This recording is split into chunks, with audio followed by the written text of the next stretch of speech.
And we're live. Welcome, everybody, to your favorite day of the week. I am Anthony Irwin, as always, joined by Aaron Larsoul. Aaron, I think this is going to be our last show before the holiday. I think this is it. Because I'm taking next Friday off. Okay. Maybe Thursday too. Maybe Wednesday too. Screw it. Oh, I have a bunch right. of paternity time left over. I'm just going All to right. stop working. Actually, Okay. you know what? That's it. I'm out of here. I'm just going to call it a day. Call it a year, maybe. Mm-hmm. And then I'll see you guys in 2023. Are you cool to just hold down the fort here? I got you, of course. All right, man. I'll talk to you later. Um, so, I'm all right. So I have a couple questions before we jump into the actual stuff. And today we're going to talk about this latest report that the Lakers reportedly, quote, have interest in trading for Kevin Durant, Damian Lillard, or Bradley Beal. I personally have interest in Ana de Armas. I don't know who that if is. she was to become available. She was in Knives Out. She was in Knives Bond. Out. Oh, that's that's okay. Yeah, I saw that. I think Knives So, Out. What else has she been? You know what? I'm like Raj like this. I don't watch much movie. I don't TV. I watch some TV, not a whole lot of TV, other than sports and cooking stuff, Food Network, and really no movies. I couldn't even tell you the last thing I saw in the theater. what would So you rather I don't know do? who that is. Would you rather work for an NBA team again, like in a more official capacity, assistant general manager, that kind of a role, Okay. or host a cooking show? The former. The former. Yeah, the former.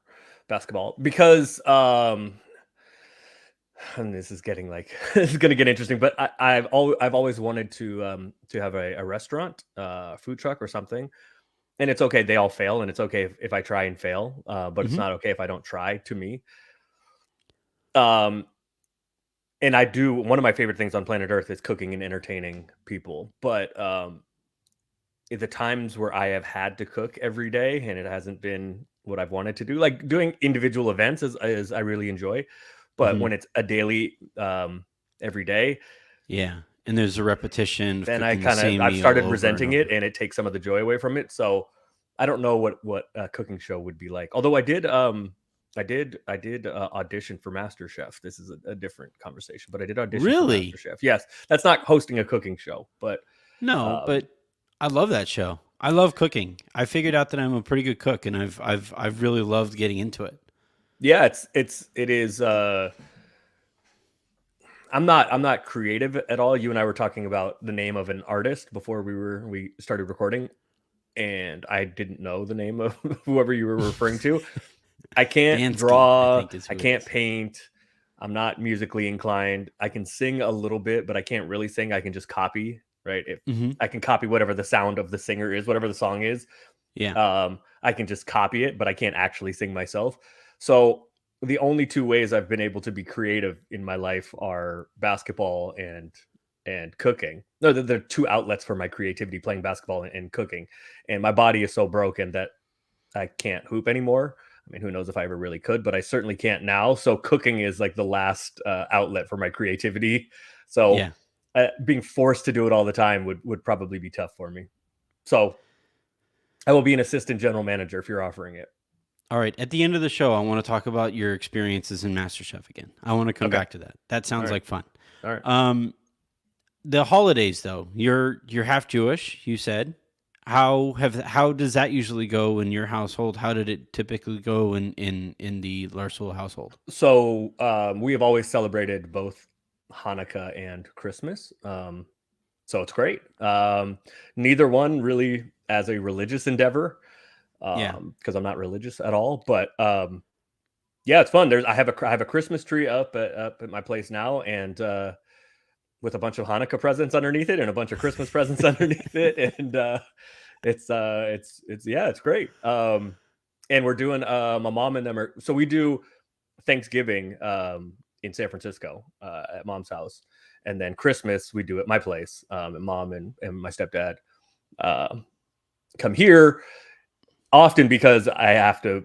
There's often working, right? There's often a Lakers game. This year it happens Yeah. to be in Dallas, and I'm not going. So we'll do Christmas, but then so mom is coming. I think it's Wednesday, and we're doing.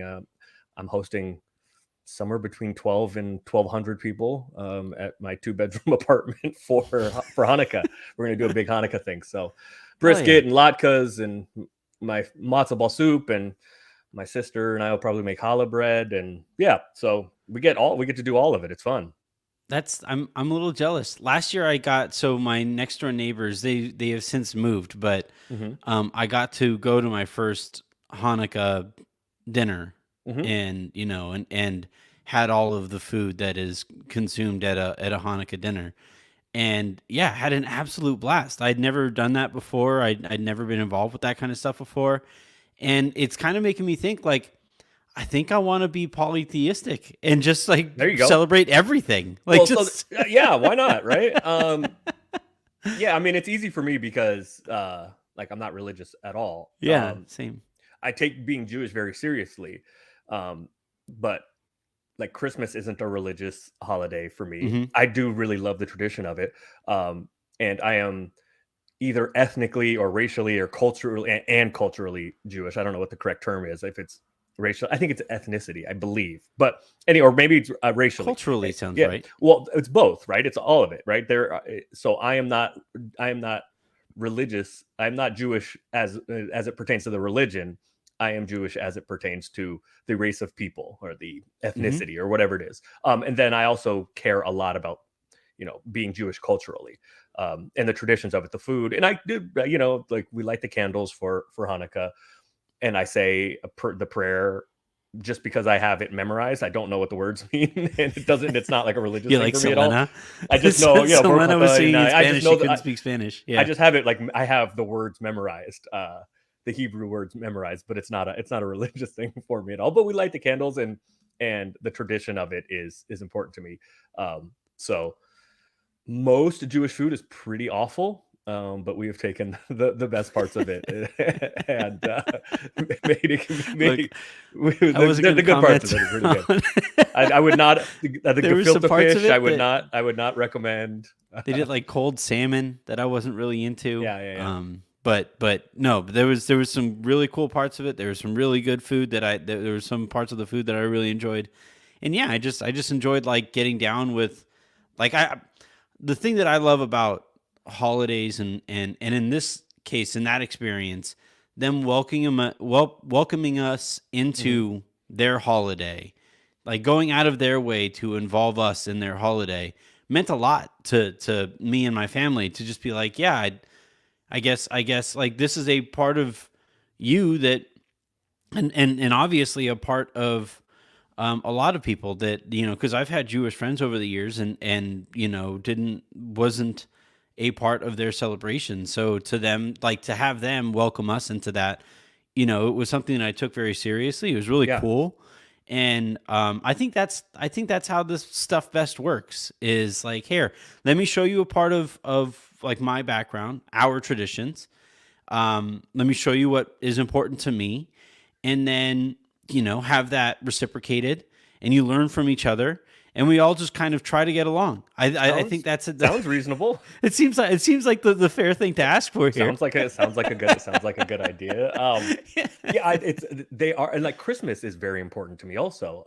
And as a little kid, it was Christmas morning was always the thing, right? And for those that are religious, it's also like that, right? It's like being a little kid and the presents, and you get up and open your presents, and you get all excited and can't sleep the night before. So I did have all of that as a kid, and then it transferred. My excitement was seeing my sister, who's 15 years younger than me. She was my little kid to be able to watch do that, and that's one of my niece and nephew. All of that is quite a bit of fun, but it, like, sometimes my mom will be like, I don't know if we're gonna come down, for Christmas, and does it matter? And I go, yes, it matters. Like, I care.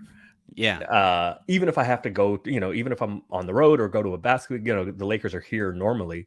It matters to me, right? I get up and I make my mom brunch, and we watch, all the hoops, and, like Thanksgiving, my brother and I used to play in a football game in the morning, but we watch football. We make all the food, right? For Hanukkah, we light the candles, and we play dreidel, and we have, like, the traditions of it really matter to me. I sound like Michael Irvin. We're losing recipes.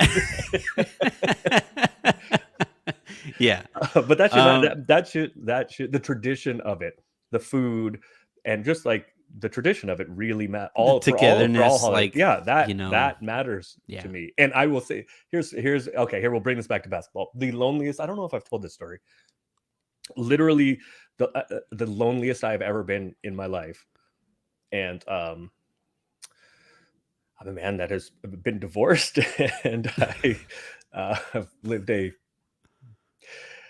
it's not terrible being a middle-aged, light-skinned divorced guy in LA. Hmm. It's Who not has terrible. a So Lakers ring? that does not hurt. That does not hurt. And I would also like to point out I am not above using it for nefarious purposes.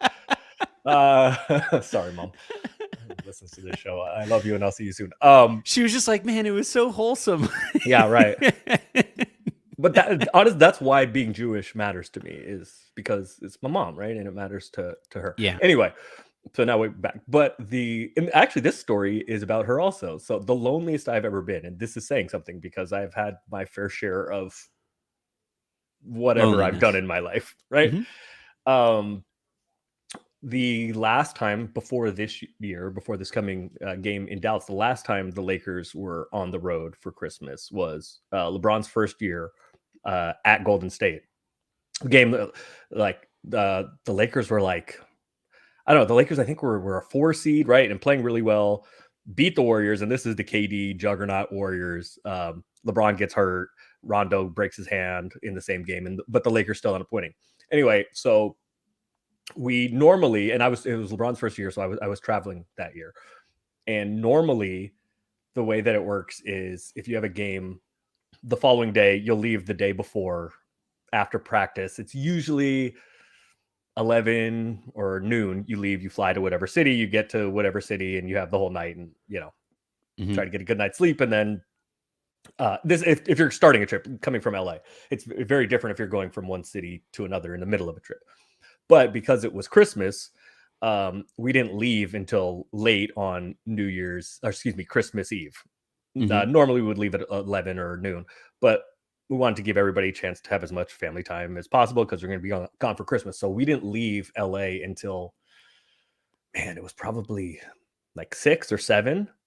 Hmm. Fly to San Francisco, get on the buses, go to the hotel. We get to the hotel, it's maybe 8:39, something like that. Hmm. You check in and whatever. So we go down to after that, it's like 10 or whatever. We go down to have a drink with. I went down with like to the hotel bar with some of the strength guys, and just whoever random people that were on the trip. Hmm. They shut the bar down. It's like maybe 11:30, and I go back up to my hotel room, and I'm sitting there looking around the hotel room by myself, and I go, I'm not doing this. This is the loneliest I've ever felt. It is Christmas Eve, and I am in my hometown. I am Yeah. not sleeping in a hotel by myself. This is miserable. So I got an Hop in Uber an and went Uber. home. I hop in an Uber and go home. So it turned to midnight as I'm in the Uber on the way home. So I go up to, I go home, I go up to my old room, and my mom didn't know. Uh, and so I go and sleep in my old bed in my old room and leave the door open so that when my mom comes downstairs, she'll see that I'm there. Hmm. And so I get up, I wake up, I see my mom, and my mom's crying because I'm home for Christmas. And Yeah.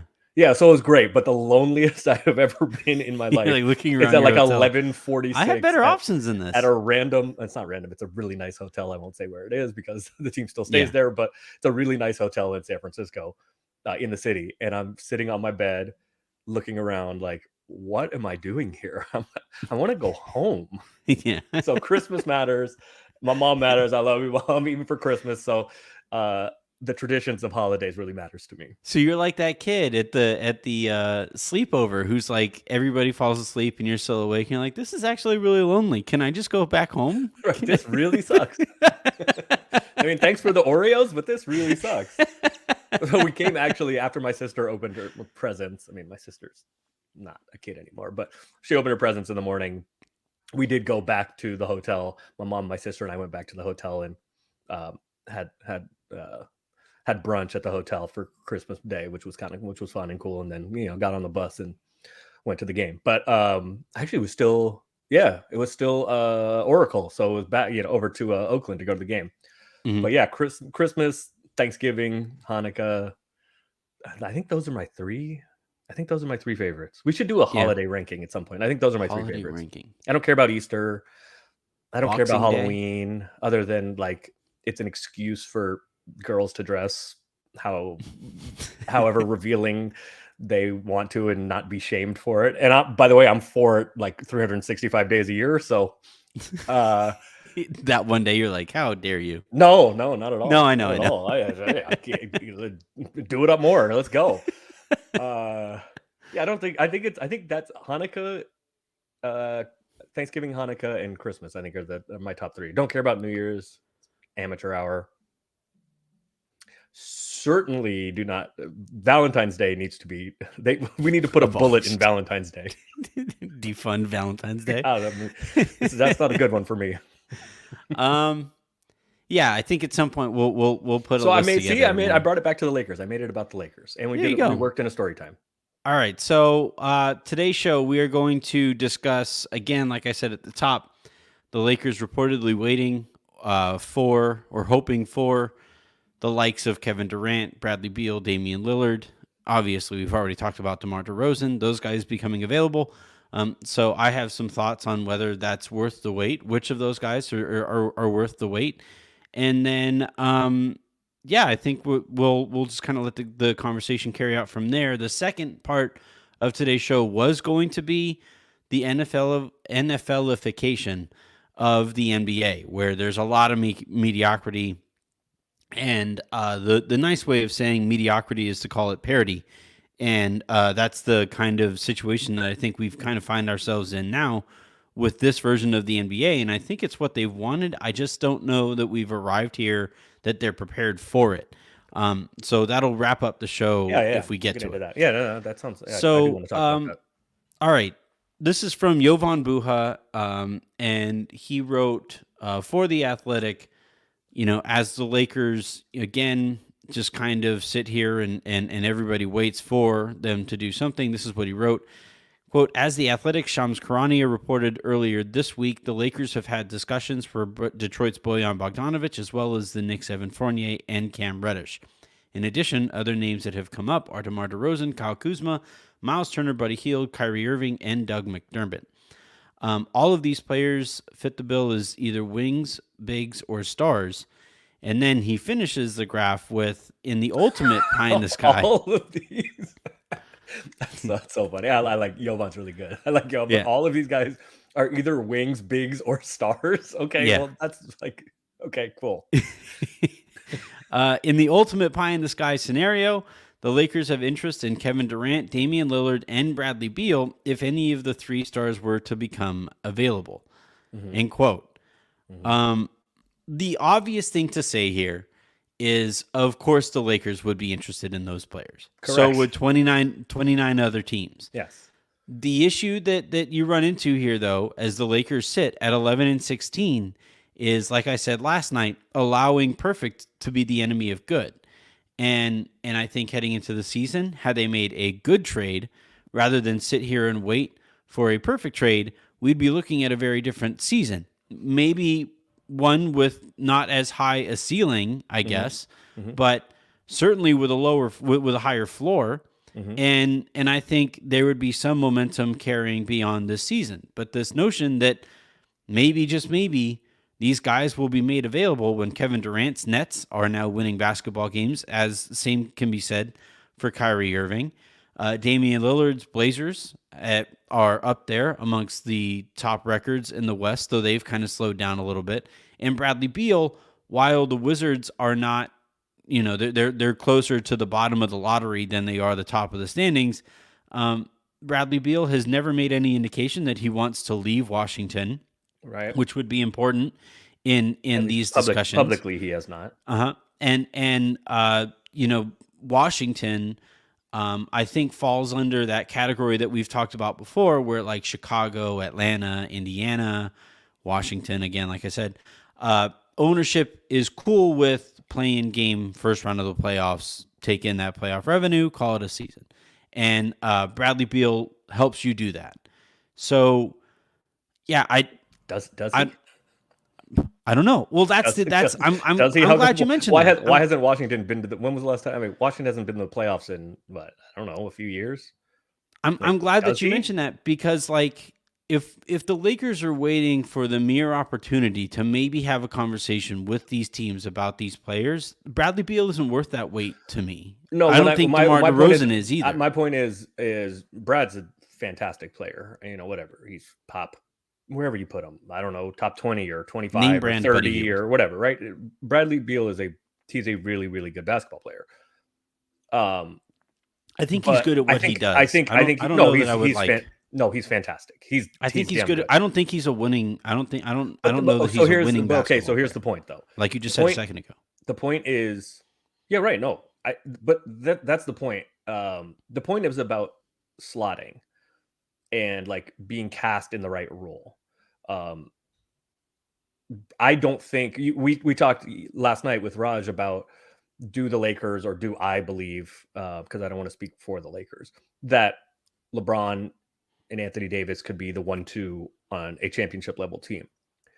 And I said yes, but the 3 through 10 really matters. With a lengthy pause, lengthy, the heavy, 3 through 10 really matters. long, I don't think anxious. I don't pause. think Bradley Beal can be the best player on a team with those sort of aspirations.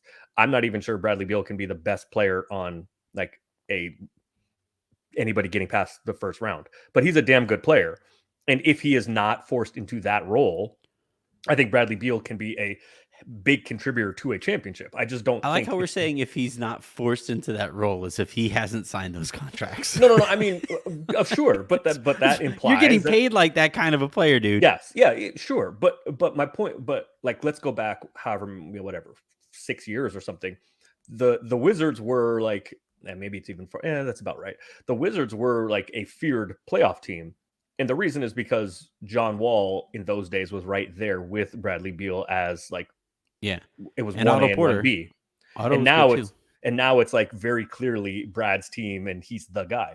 And he's a damn good player. He's just not good enough to be the guy on a team that's going anywhere. Right. And to be fair, I don't know how many of those guys are there, right? There's 6 5. or 8. Yeah, maybe, right? Like KD, Steph. Like, I'm not sure about Jokic, who's won 2 back-to-back MVPs. I don't know if he can do that. LeBron. One day I will understand your hatred of Nikola Jokic. I don't have a hatred. He's one of my favorite players to watch. When you have a center that is that limited defensively, you can't build a good enough defense to really win anything. Period. End of discussion. I think you can, but you have to be your margin for error is really thin. When? Who?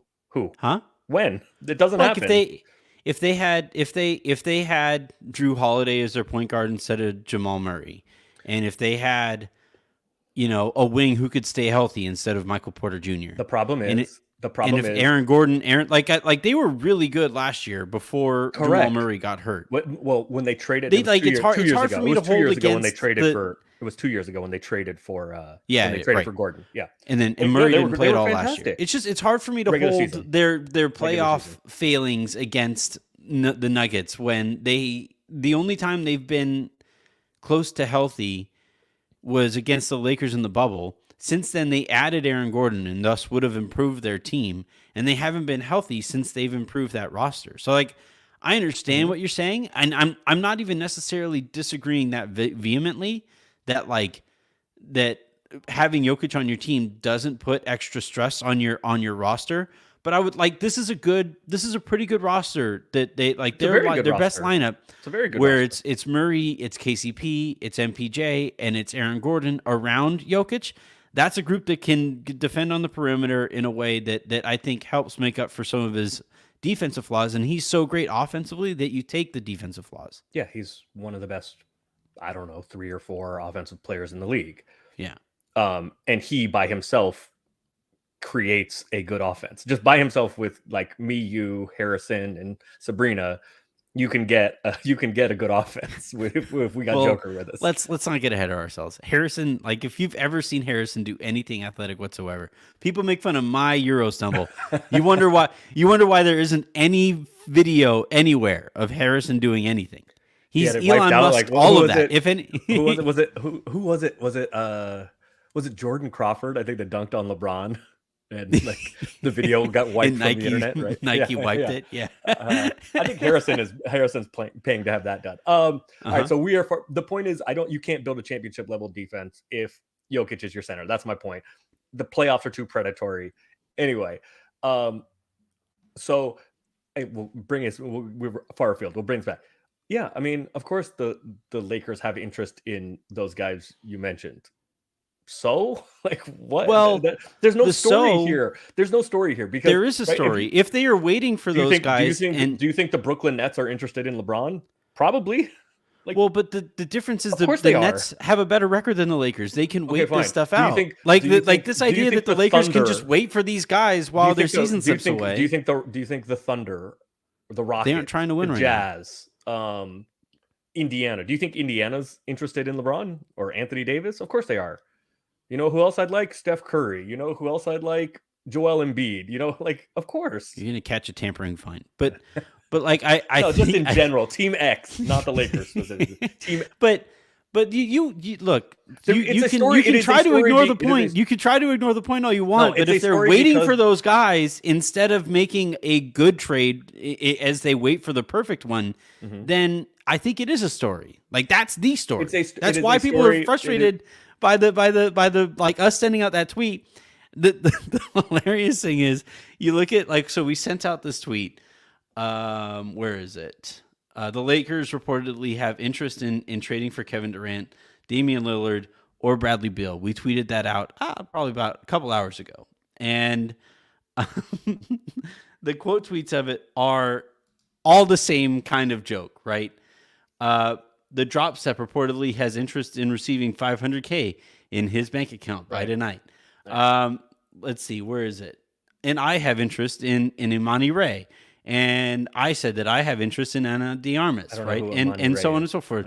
The Brooklyn Nets have reportedly have interest in trading for Giannis Antetokounmpo, Luka Doncic, and Jason Tatum. Right. The difference here, though, even as everybody makes that same joke or that same line of joke, genre of joke, is like Lakers fans in particular. It's also like those jokes are mixed in with what are they doing? Why are they they don't? Those names are coming up. Of course, they have interest in those names, but you can't allow the possibility of maybe those guys becoming available deter you from making a trade that improves your team now. I'm not suggesting the Lakers are, but you can. It is a choice to make. You may disagree with that being the correct one, but it is okay. It is a choice to make. But here's the other thing. This is the part I wanted to say. The reason it's a story, is because the Lakers and insert star X is always a story. The Lakers, anything is always a story. People know it. It's going to get clicks. It's right. It's why Silver Screen and Roll puts that tweet out because it's going to work, right? No.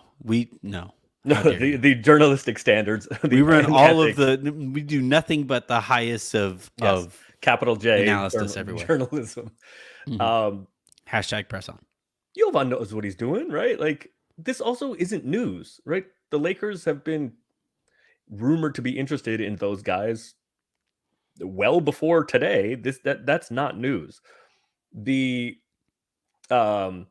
it's also, and this is, I think, the interesting part. It's not like conjured out of thin air, right? Because it's not the Lakers are the pie in the sky thought is to mention those people that I mentioned before. It's not Steph Curry. It's not Giannis. It's not Luka. Why is it not those guys? And why is it the guys that were mentioned? Because, well, in Kevin Durant's case, he specifically requested a trade.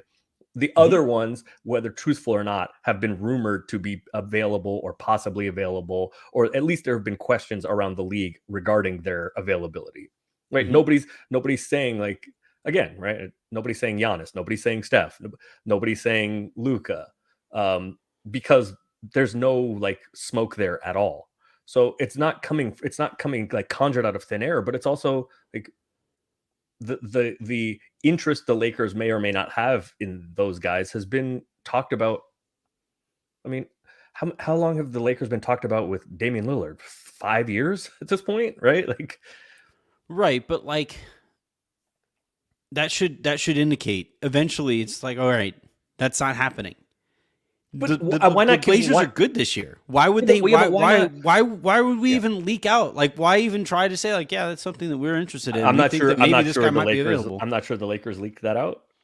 Well, maybe, It's part of it. but I'm saying, like, if that's something that they're holding their breaths for, like, they're just sitting there with like Who their said that? faces Though? are going to No. But that's your inference. Who said? Like, where does it say the Lakers are not doing something, holding out hope that these guys are going to shake loose? Rob Pelinka himself said that once they trade this thing, they cannot make another trade like that. And you talked last night about opportunity cost, right? Correct. And so, like, if we're talking about opportunity costs, and Rob Pelinka himself has talked about this, and then we have these names come out as names that the Lakers see as like a pie in the sky dream scenario, while they haven't made a trade, and they haven't made trades that have been made available that would have improved the team, then, like, yeah, it does come across as they're waiting for this. They're hoping that those guys become available. And I, I just wait. You're a Lakers fan, right? Mm-hmm. Aren't you hoping those guys become available? Actually, not. You like, don't want you want no part of any of those guys. No, not any of them. I just don't like. I don't know what. So Bradley Beal helps with the shooting, doesn't help with the defense. Damian Lillard helps with some creativity, helps with the shooting, doesn't help with the defense. Kevin Durant fixes everything because he's Kevin effing Durant. but DeMar DeRozan, he is good. Helps with some of the creativity. He does create his own shot, and that would help with some clutch time stuff. But him creating his own shot takes the ball out of LeBron's hands, and that doesn't really help. And he's not good on defense. Of clutch time, how did we not? How have you and I not talked about the award? The award. Well, the new because I'm not allowing you to take me on one of these tangents again. All right, fine. But like. I don't. My point is, like, DeMar DeRozan would have won the clutch award last year. If it existed, if it existed, that's what made me think. But like, I think like this notion, like it's really frustrating to me to have won a championship with LeBron, AD, and a bunch of really good role players. Like, pursue a third star, land that third star, and have that experience with this third star go so poorly last year that him still being one of the least efficient players in the NBA this year is seen as some kind of a win. And now, like, given the opportunity to fix that and go back to the equation, go back to the formula that won that championship last year, and then still go back to, we need another star.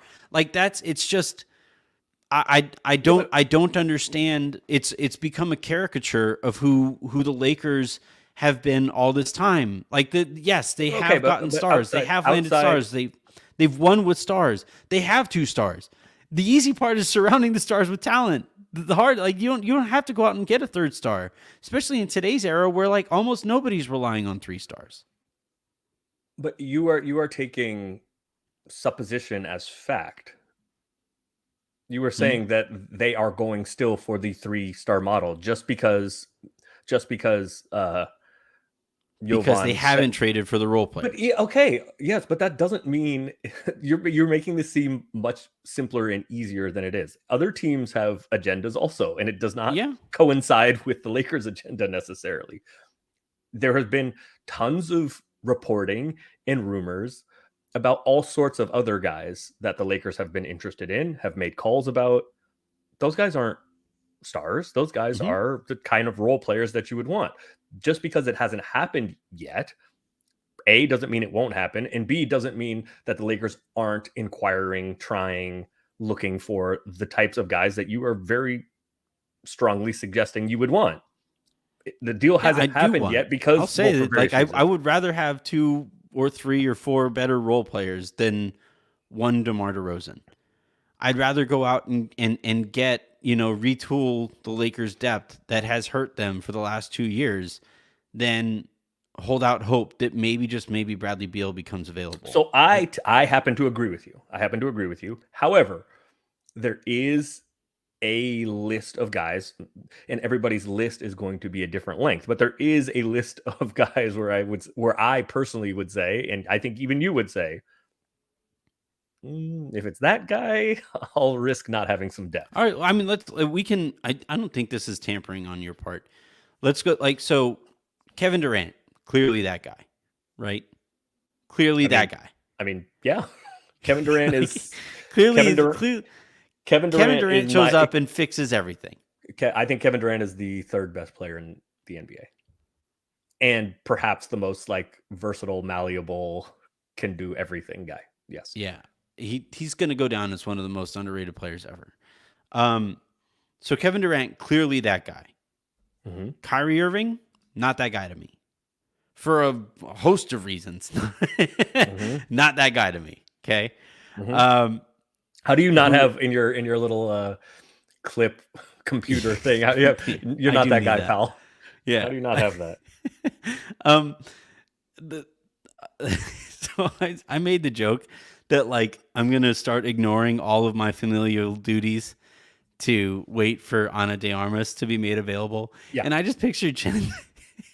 She doesn't follow you on Twitter and doesn't listen to this show, does she? Right, but I'm just picturing her coming across that tweet and being like, I'm like, what do you say fuck me for? What's her name? Ana de Armas? Yeah. But person? Anyway, I'm looking. So again, Kevin Durant, that guy. Yeah. Kyrie Irving, not that guy. Bradley Beal, not that guy to me. That's fine, but the point is there is like it's Damian a sliding Lillard, scale. Not that guy. My point is there's a sliding scale, right? And so it's a moving target. It's not just like this is the only way that works or this is the only way that works. But both ways, either way can work. You just have to get it right. Again, like if you're allocating all of your resources into getting one of these names here, right? It would take everything to get Bradley Beal. It would take everything to get Damian Lillard. It would still probably take everything to get Kyrie Irving. It would clearly take more than everything to get Kevin Durant, right? I'm willing to give up more than everything for Kevin Durant. I'll start making second round picks out of NFTs if I have to go out and get Kevin Durant. Can it be of you leading the protest outside of Staples Center? That's what I want the NFT to be. I will start doing whatever I have to be able to go out and get and a pitchfork and a torch. But I'm not willing to use all of my resources to get DeMar DeRozan. I'm not willing to use all of my resources to get Bradley Beal, Damian Lillard even. Like those guys are good. So that same but the Lakers need more than just that one player who's like a really cool name. Unless that guy is that guy. Right, but Durant isn't going to be available. Can we just say like he's not going to be available? I don't know, especially not for what the Lakers can give up. The man publicly requested a trade 3 months ago. Yeah, and was told to go sit down in a corner and went and sat down in the corner. They are playing well, and it has been good to see Ben Simmons sort of look like himself. It's not he's looking like himself. It's looking like he's not miserable playing basketball, which has been good to see. Mm-hmm. Your point about you would be willing to give up everything for this guy and not this guy and not this guy and not this guy also has to be applied to what you would consider role players, right? The lesser guys. Mm-hmm. There is a sliding scale of what is good enough for this and not this, or like this guy or this package and not this one. And I think I've said this on the show. I think I did say that. I mean, maybe I said it yesterday, but a concern, and again, I have said, I think I haven't seen anything worth both picks yet. I haven't seen anything yet that's worth that, which has caused me to advocate for splitting them up, which is an idea that has been pursued. Mm-hmm. The question though becomes, and maybe if I said this last night, maybe I did, and I'm repeating myself. I'm sorry, but not everybody listens to every show, even though you should. You should. The fear is, and Rob and I have had this conversation, and he brought this up. If you split them up, the order of operation matters, right? If you do one pick with this package and one pick with that package and get back 2 things in trade or 3 things in trade, whatever, 2 packages in trade, mm-hmm. The order of operations matters because like there may be something out there for Russ that's not out there for the lower financial option. Yeah. Well, literally, mathematically, right. But then the question is, does whatever you would be willing to get or wanting to get for Russ an opportunity out there, does that take both picks? So I have advocated or proposed maybe you trade Pat and Nunn and a pick for one thing, and then you get to say, hey, team X, Y, or Z, that seemingly is saying, okay, we'll do something for Russ, but it's going to take both picks.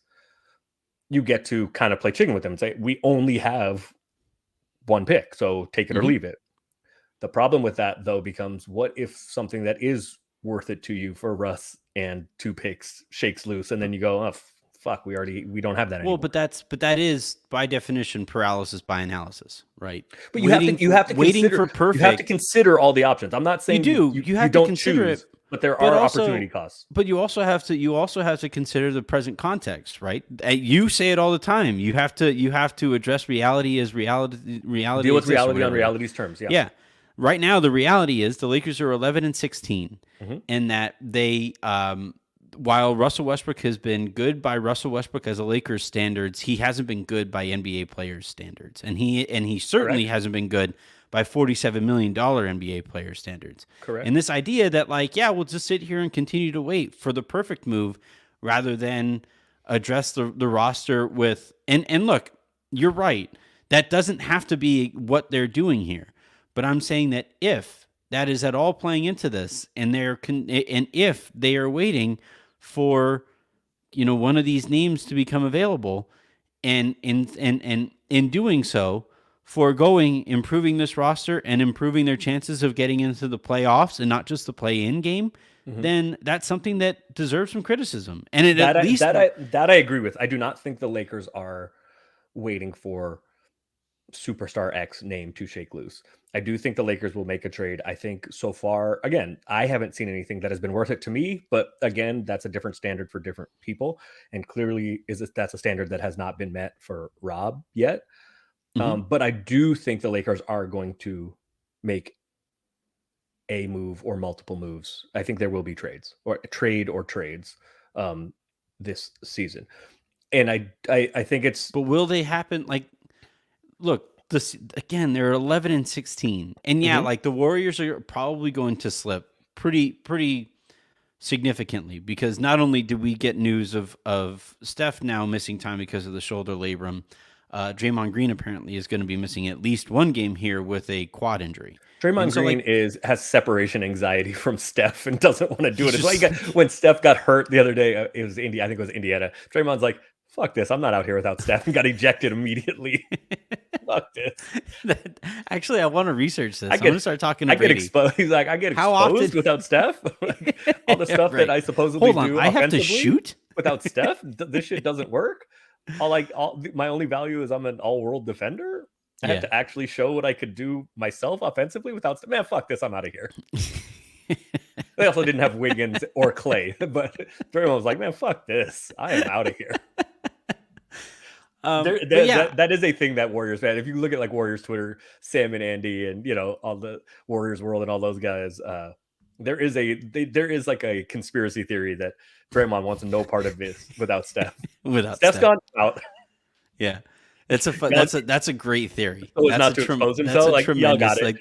It's a tremendous bit. It is a really, really, really good. What year was it? Was it the year that? So it was after the Warriors. What date was it? 18-19 that the Warriors lost to Toronto, and KD got hurt and then left, and Clay got hurt, so he wasn't playing. And then Steph got hurt 5 games in, and so there was no Clay, there was no Steph, there was no KD anymore. And he said it was hard to play. Draymond played 30 games. It was like, man, fuck this, I'm out. And then let's see if I'm remembering this correctly. That team was terrible. Had an opportunity to take LaMelo Ball. They were terrible. Instead, they took James Wiseman. I think that's worked out really well, right? I would say it has not worked particularly well so far. No, I would say it has not. Speaking of LaMelo, is it tonight? LaMelo, I think he's coming back. I know Hayward is getting ready to come back at some point too. Which Michael Jordan's like, absolutely not. Both of you go back to the bench. We have 7 wins, and I'd like to keep it that way. All right, look, I know people enjoy tinfoil theory. This isn't even a tinfoil thing. I can remove the tinfoil as I say this. No chance whatsoever the NBA allows Victor Wembanyama to go to Charlotte. No chance whatsoever. None. It's not happening. I'm sorry, Charlotte. I mean, David Stern's ghost would show up and freeze a President goddamn envelope. with the Patrick Ewing envelope. Yeah, like- So my only they flattened the odds. They even like made the it. conspiracy They made theories it are easier. fun. I don't. They made it think easier to explain it too. Like, I'm sorry, guys, we flattened the odds. Everybody else, New York just happened to have a really high chance. and of we it let this year. It's everybody. crazy in, thing. Yeah, we let, and they let people into the lottery room. Mhm. Now, all the reporters, but you can't bring your phone. Mhm. So, if we are going to go with the theory that the NBA lottery is not entirely on the up and up, I happen to think it is. I don't think necessarily it always was. I do happen to think it is because, like, Orlando is really that exciting for the NBA. Yeah, but like Paolo Banchero was not Victor Wembanyama. Paolo Banchero has been He's maybe phenomenal. He's maybe the best rookie. I mean, he's hurt, but he gets but maybe the best rookie. Like, But he's not the LeBron? same kind of like. Come on, he's not the same. no, kind I of agree. No, prospect I that agree. Victor I agree. is. People were not like specifically trying to lose games for him.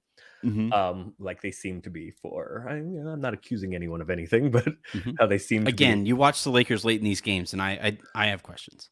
So my only pushback, if the NBA would like certain people to be certain places, is look, Charlotte is not one of those glamour markets. Mhm. I've also not had a good time there. The hotel is nice, but I have not had a good time there. It was terrible soul food, and I was very upset. And it was raining. But Michael Jordan is there, so like that kind of connection makes it probably better than insert like little tiny small market random Midwestern place X. Yeah, fair. I mean, like, do they want? Would the league want him there? Probably not. But would they prefer that to OKC? or Probably. Utah, probably. Minnesota, that's even though fine. Minnesota's good. Like Minnesota, probably. I'm not going to be exactly shocked if he shows up in the biggest market that is still mathematically feasible. That's all. So then Houston. And it's not even like So then we already know the answer to that. Then Houston. Yeah, it's gonna be some like it's the biggest market that makes some mathematical sense. Houston is the answer then. Yeah. And by the way, here's where I'll say the controversial thing. Good on the league. Good. Really? You like it? I do. I kind of do too. I mean, I think the Good. lottery shouldn't exist, but that's Yeah. another conversation. I think yeah. Yeah, I don't know. I think actually a lottery makes more sense for the NFL than it does for the NBA. And I saw that MLB brought in a lottery. That makes zero sense. It's 160. You're going to force your fans to watch I have no idea. 162 Wait a second. games of There's a shit lottery? baseball? My well, hold on. They My don't A's- even guarantee the best pick. my A's. This is the entire purpose of the A's. The A's get the money, the old the Sixers. What the A's don't get the first pick anymore when they go 41 and 100 These poor bastards saw 130 21? losses last year. Yeah, what? Drafting like fifth. What is going on? The A's keep sending out look, baseball was my first love, and I used to be really into it, and Yeah. I just can't. I don't have the bandwidth for it anymore. Yeah, mostly because your A's are just awful. That has a lot to They're do with awful it. But to you know their what's funny is fans. they go to the playoffs like all the time, and then they just trade everybody who's any good. So the A's been like sending. I think it was on. I don't know if it was Instagram or Twitter. To be fair, I don't follow baseball as closely anymore as I used to. So I don't know all the players and the nuances of everything and everybody's 40-man roster anymore. I used to, but the A's sent out, whatever. I think the A's just traded a catcher who was best known for getting taking a hit by pitch in the ass and be like, oh, he got juicy booty. Yeah. So like Sean Murphy. Sean Murphy, got traded to the Braves, who they seem to send everybody to. And so the A's sent out a 4 or 5 slide Instagram, which is welcome so and so and so and so and so and so and so and so to the A's. I'm it's 6 guys. I'm I've never heard of any of you. I don't. There was one dude who played. There's a bunch of prospects. Oh, this dude was the 8th best prospect in the Braves system. Okay, cool. I always marvel. I always find myself marveling because the NFL is kind of the perfect entertainment enterprise, right? You have you now have this NCAA playoff thing where you're going to see that more often than not, you're going to see some of the top picks in that thing. Absolutely. And those games are crazy. Those are crazy, get crazy viewership. And then those guys show up, and then it's every Sunday, and it's only 17 games now. You have fantasy football that's this giant thing. And it has everything. Like football has everything Gambling. going for it. Not even Jerry Jones can fuck up football, right? Gambling. Yeah, and gambling, right? But and then I so like football is like that's funny. the perfect, Not even Jerry like, Jones. but like it's just like this Robert perfect. Kraft getting happy endings. It's just like this perfect entity for what like Americans value, right? Yeah. And baseball, Violence is what you mean. Violence is what you mean, right? well, but like everything about it, it's the violence, it's how few games they play, it's the times of those games, it's the presentation of those games, Yeah. it's the analysis of those games. I think football analysis is so miles ahead of all of basketball analysis on a national level. Like everything about the NFL, they have figured that out. They have figured out sports marketing. Yes. Baseball is the opposite. Yeah. It's just a mess. Well, and you know Everything. what's so fun is we because, almost see like we don't know who the players, like the best player, That's like what it best is. prospect in baseball is. We No, don't what? like Shohei Ohtani is like should be the most marketable player across all of sports right now. He's doing stuff they have literally never seen before, and baseball's just like, I don't know, they play in Anaheim. Like well, what? here's the thing. You know what's funny is, so like the NBA markets players, like their stars. The NFL markets teams and not players because nobody knows who the players are. Baseball does neither. Baseball just like they just do neither. And I think part of it is like They just xenophobia exist. from Americans Oh, yeah. because a lot of the best players are not Like white we guys. see that with Giannis, right? We see it with Giannis that like he should be more marketable than he is, and Americans, and it drives me insane that like Gilbert Arenas will go out there and find any excuse to knock Giannis's game, and it's just like just say he's not from here. Just say it. You didn't see him in AAU. Just say it. Just come out and say it. Yeah, Harden. Yeah. But anyway, I don't know. Let's actually use that as a segue for the final topic of the show, the NFLification of the NBA, mass mediocrity framed around parody, and I don't know that the NBA. I understand why they wanted to arrive here, but I don't think they've done any preparations if they ever did arrive here. I don't think there's enough done to present. I just talked about it. Giannis. I don't think there's enough done to present small markets. And look, this is kind of hypocritical of me because I'm the same guy who just said it's good on the league to get Victor Wembanyama to a big market. Fine. But I say that because the NBA only knows how to market big markets, only knows how to market LeBron and Steph. They only know how to market the Lakers and the Warriors and like two other teams. And, until NBA fans, I think, start watching out of market games that are not their own, then I think the league is better off trying to prop up the bigger markets and trying to like the whole luxury tax system is way too punitive. Like they need to find a way to allow for a juggernaut to exist again that everybody can root against, and that's their safest path to marketability right now. And So maybe that changes, but right now I think that's just where we're at.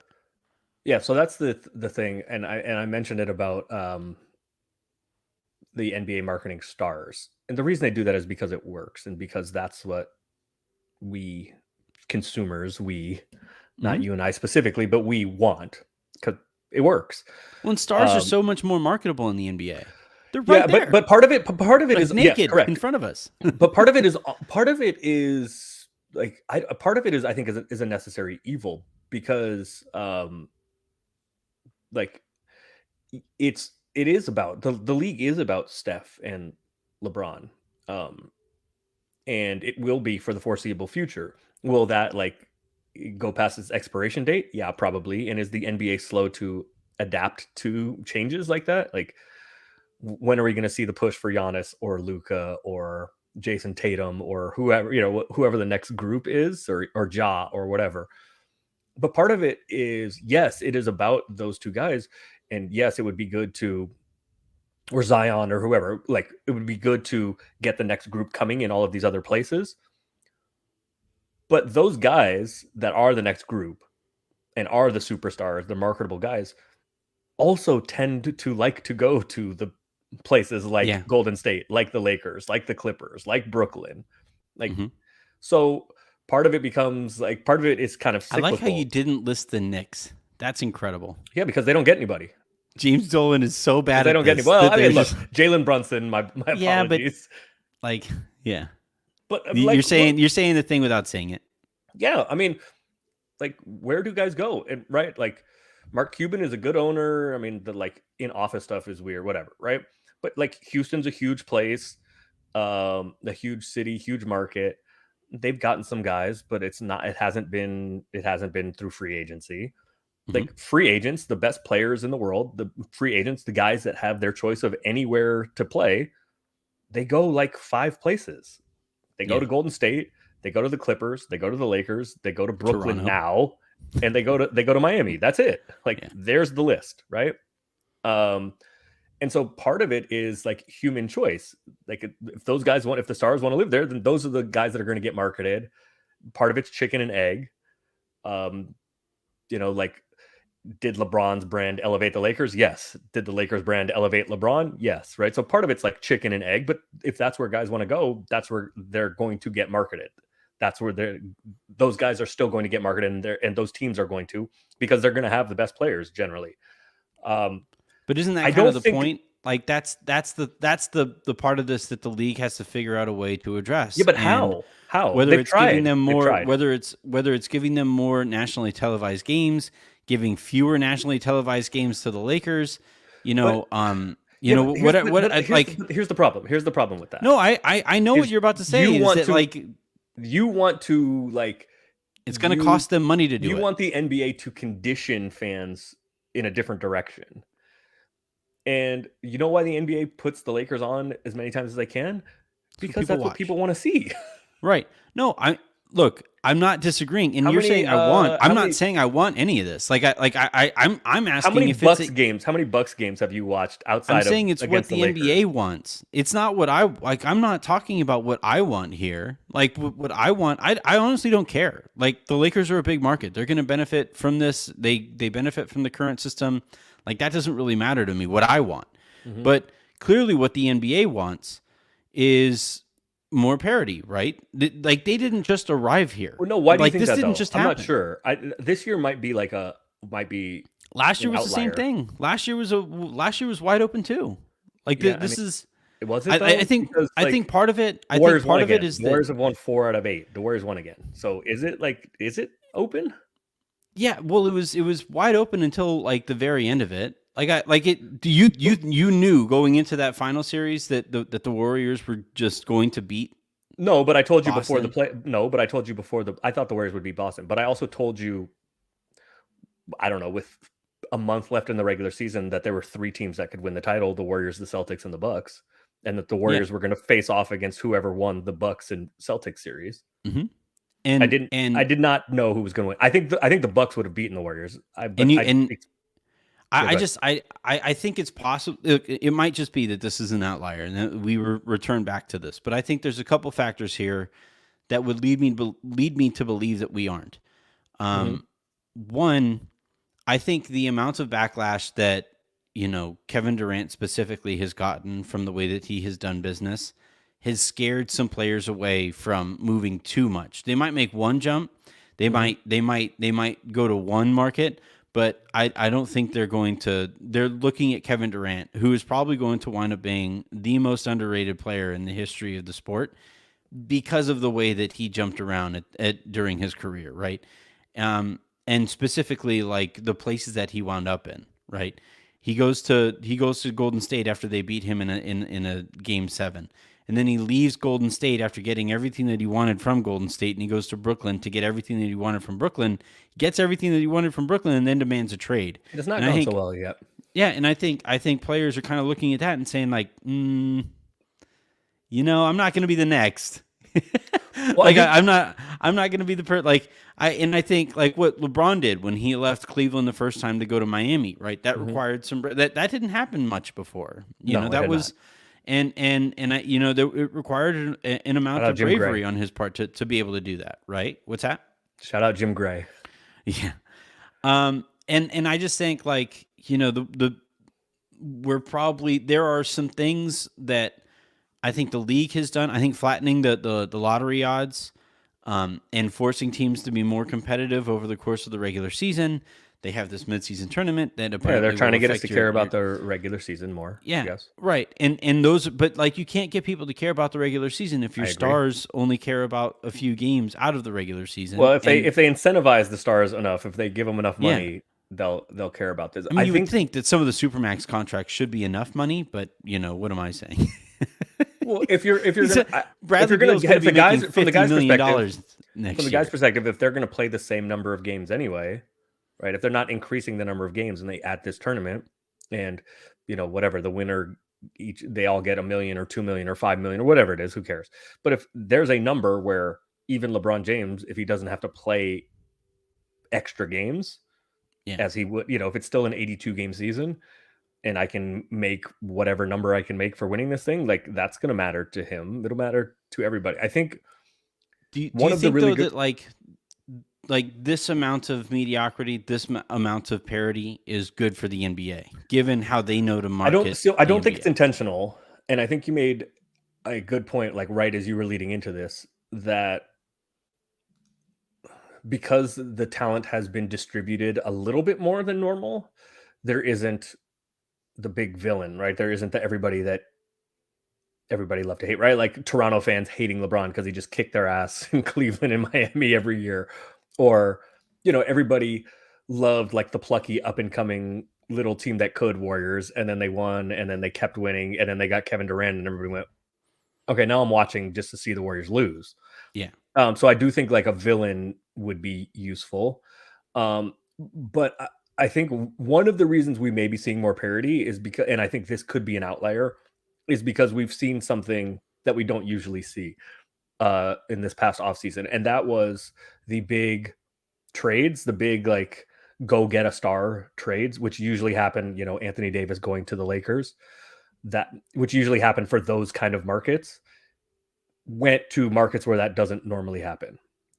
You know, Atlanta giving up, what was it, 3 picks, I think it was, for DeJounte Murray. Minnesota giving up everything on planet Earth for Rudy Gobert.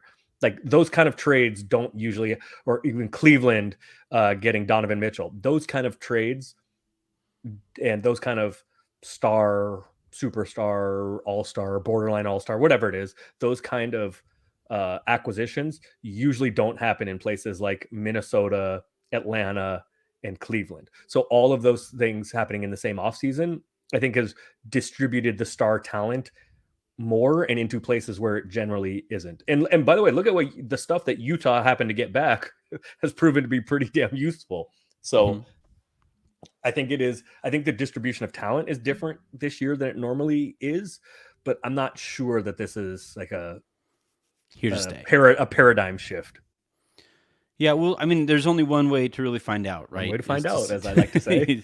is One way to to find see out. where things go from here. And look, like the Warriors are kind of one move away from becoming like that kind of Warriors again, right? If they ever do decide to move some of their young guys and bring in somebody of Bradley Beal's stature, if they were to pull that off, then yeah, I would probably say we're back to having a villain again, and we'll see like how much more viewers or how fewer viewers that the Lakers or that the league. I keep on doing that. It's like the Lakers are the league to me. That's the Freudian slip. They are. They are the league. But like, to you. but like if it like it'll be interesting to see how things go here. And look, like owners around the league's response to Joe Lacob being willing to eat as much luxury tax that he's been willing to eat. Owner's response to just Steve Ballmer in general, like it's first above all else, it's hilarious to me. Like it is really funny to me to see billionaires be like wealth inequity. You motherfuckers.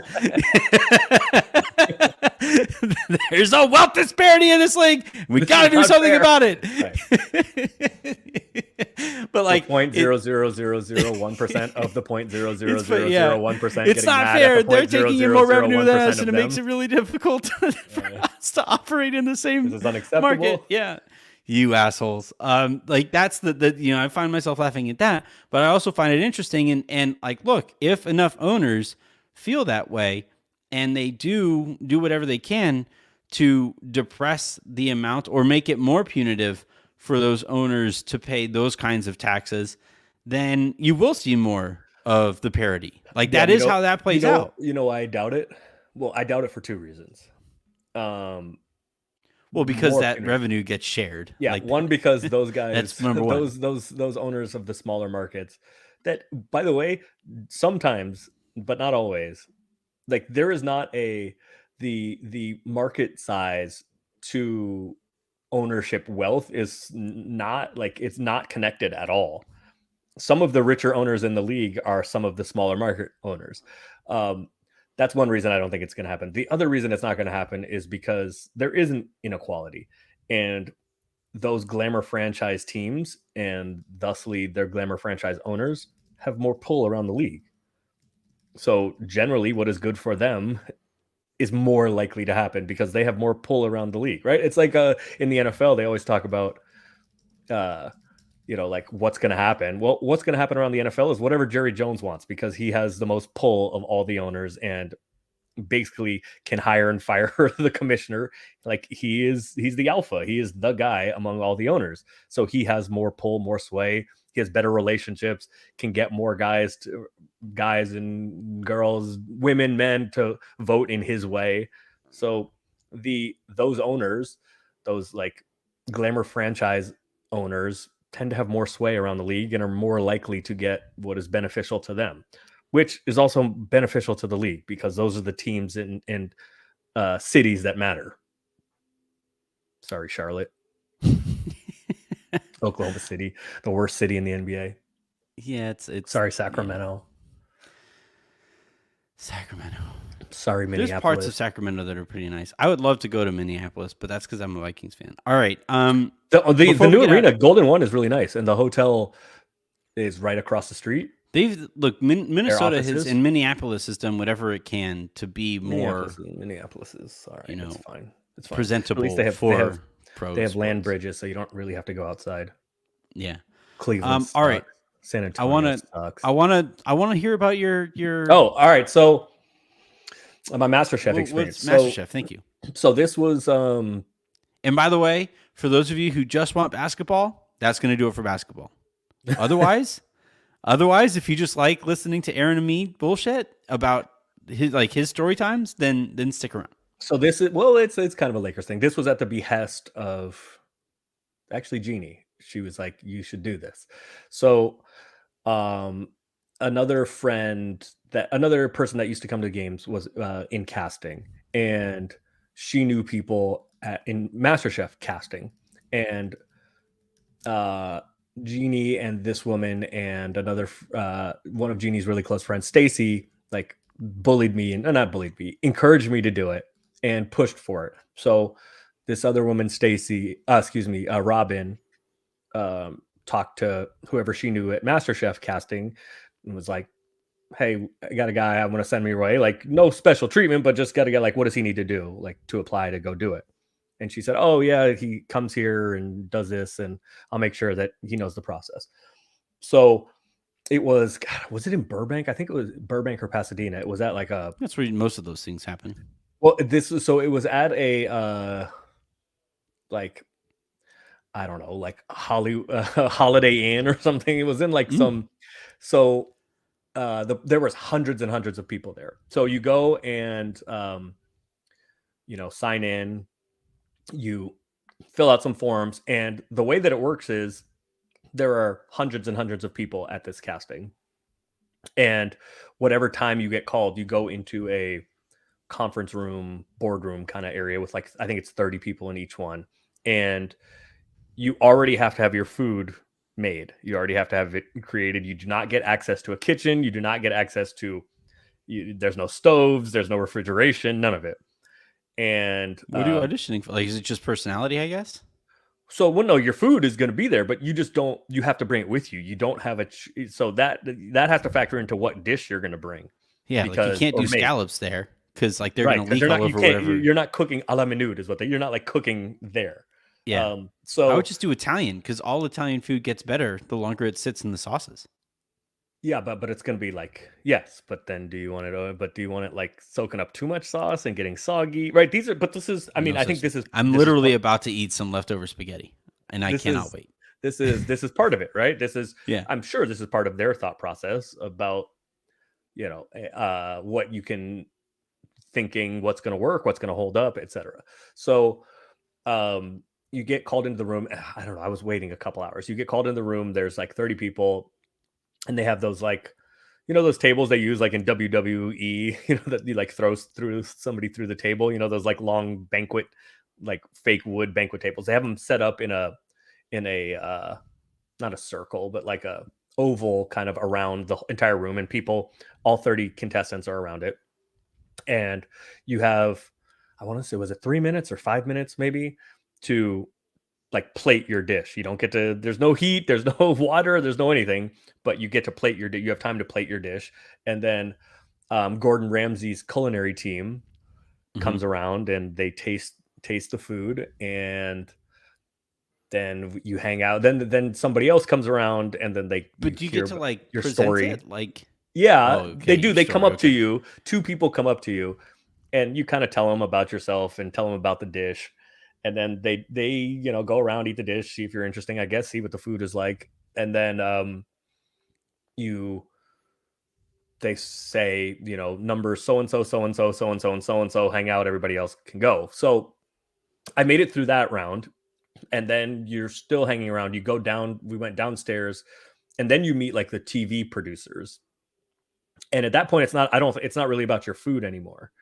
Now it's about, is there a story that we can construct? Are you a character for TV? So they kind of, I don't know. I went in that room with maybe like 10, 12 people.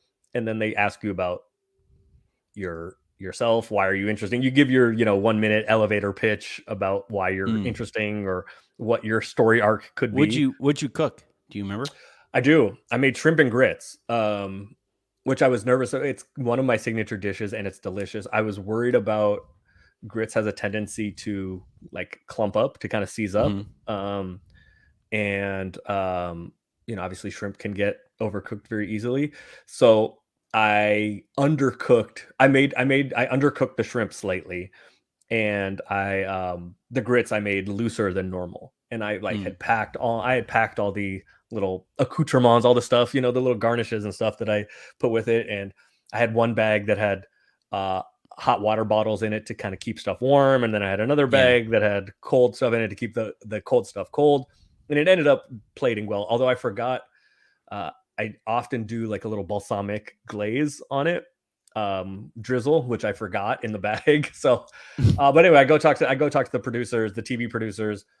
I don't know. I say some stuff that's interesting about me, and they go, "Okay, Did cool." you have a Lakers ring?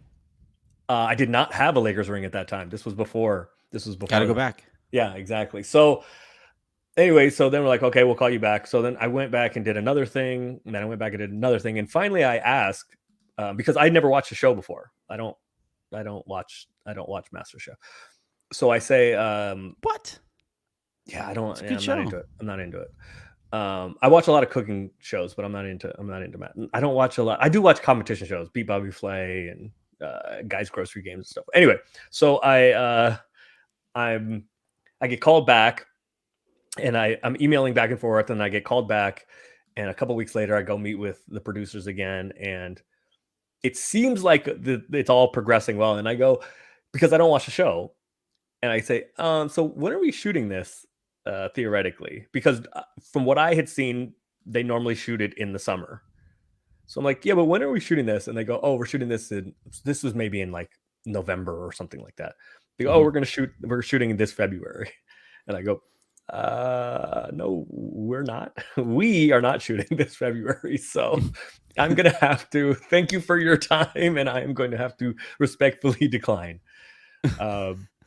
I can't. You turned down MasterChef. I can't. Well, I was not like it wasn't to the final part of it yet.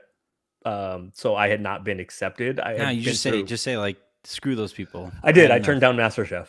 Yeah. Yeah, I turned down MasterChef. Gordon asked for you specifically, and you're Me like, I'm personally, sorry, yeah. Gordo. And I turned down MasterChef. I was going to win the whole thing, but I turned it down because I could not be sequestered in some restaurant / house for up to 8 weeks without being able to leave in the middle of basketball season. That was not going to work for me. So I thought they were going to shoot it over the summer, and I was be like, I mean, I can miss summer league. I don't know if I have to. And like be on MasterChef, I'll miss summer league, I guess, but no.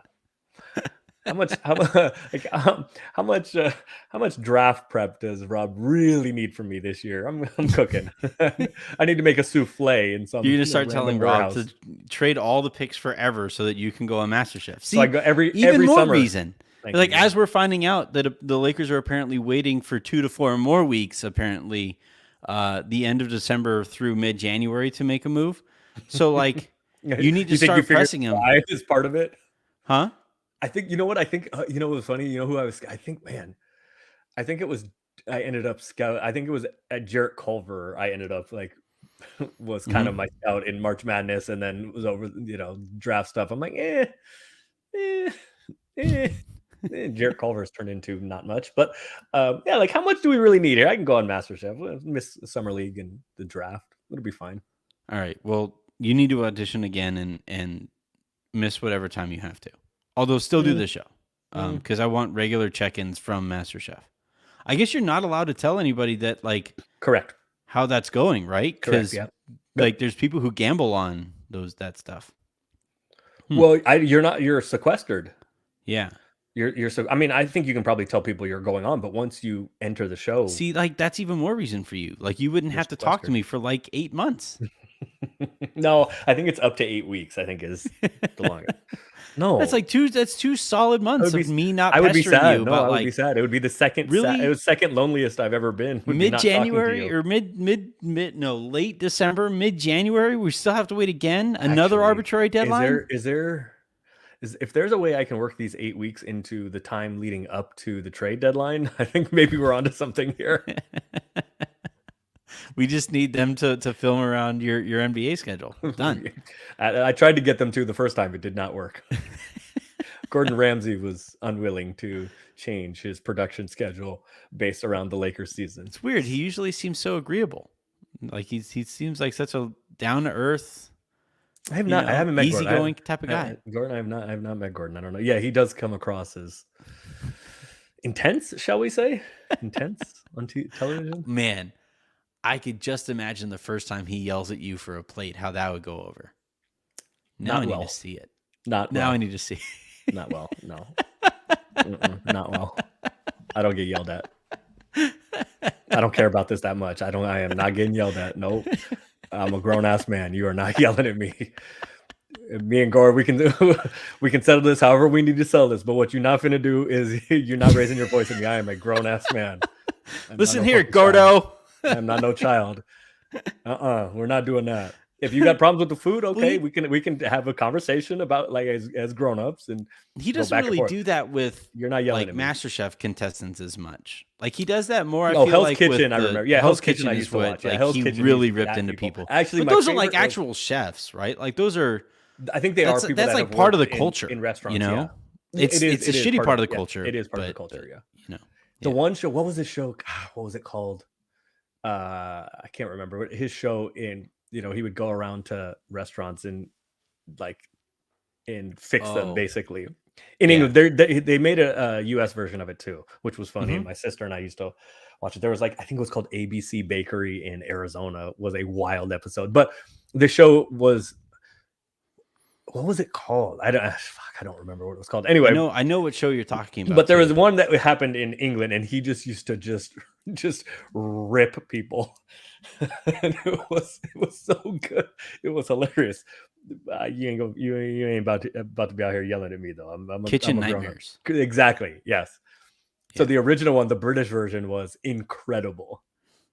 And they used to go through the fridges at the restaurants, and there would Oh. be It made There me would never be want to just- eat out again. Yeah, Like, I'm not you even know kidding. what? There are go on YouTube after you listen to the show. Go on YouTube and type in like the Gordon Ramsay kitchen nightmares like refrigerators, and there will just be compilations of like him Yeah. going through people's refrigerators, and there's whatever. There's like lasagnas old from stuff. 8 years ago just in a refrigerator, just wrapped up in foil somewhere with mold growing on it. Italian Gordon food is good destroying those leftover, but people. not that kind of leftover. Like, that's like the show The Leftovers. Like, that's not like it's not even edible. All right. On that note, that's going to do it here for this episode of The Hook, and this week's episodes here on the Silver Screen Roll Podcast Network. I think the Lakers beat the Nuggets tonight. I'm calling it. Continue. It's because you hate Jokic. He's actually one Him of my and- favorite players. If like, And if I have Jokic I have a and- basketball. He's not playing tonight, but I have a basketball man crush on Michael Porter Jr. if for some reason I think he's going to lead the league in scoring.